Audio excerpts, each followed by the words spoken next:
একজন লোক কিভাবে বুঝবে যে তার এখন একজন ফিজিওথেরাপিস্টের কাছে যাওয়া প্রয়োজন, মানে আমরা সাধারণ লোক যারা আছি? এটা খুব ভালো একটা প্রশ্ন। এটার আসলে একটা দিক হতে পারে যে প্রধানত যদি আপনি মনে করেন যেটা মাসকুলোস্কেলেটাল প্রবলেম, আচ্ছা, আপনি যদি মনে করেন যে এটা আমার মাংসপেশি জয়েন্ট রিলেটেড প্রবলেম, জি, সেক্ষেত্রে ফিজিওথেরাপি আপনার ফার্স্ট চয়েস হতে পারে। ওকে, তো সেক্ষেত্রে আপনি এটা একটা অপশন হতে পারে যে ফিজিওথেরাপি একটা ট্রিটমেন্ট।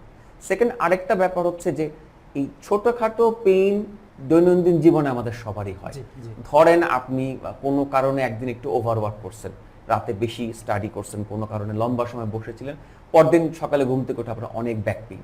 এটা একটা স্বাভাবিক প্রসেস। সেটা হয়তো আপনার কোনো কোনো ক্ষেত্রে আপনি একটা সামান্য ফার্স্ট এড পেইন কিলার খেতে পারেন, গরম শেক দিতে পারেন, কয়েকদিন পরে পেইনটা হয়তো চলে গেল। হ্যাঁ, এরকম হলে হয়তো আপনার ফিজিওথেরাপিতে আসার প্রয়োজন পড়ছে না। কিন্তু এই জিনিসটা যদি আপনার ফ্রিকোয়েন্টলি নিয়মিত হতে থাকে, তাহলে সেটা একটা ইন্ডিকেশন যে আপনার শরীরের ইন্টারনালি কোনো কিছু রং। সেক্ষেত্রে হয়তো ফিজিওথেরাপিতে আসা হতে পারে। অথবা আপনার একটা পেইনের এপিসোড তৈরি হয়েছে, সেটা ওভার দ্য টাইম 5 দিন, 10 দিন, 7 দিনও ভালো হচ্ছে না, যেটাকে আমরা বলছি ক্রনিক পেইন, ক্রনিক হয়ে যাচ্ছে। সো কোনো পেইন যদি দীর্ঘস্থায়ী হয়ে যায়, সেটার জন্য ফিজিওথেরাপি একেবারে ম্যান্ডেটরি।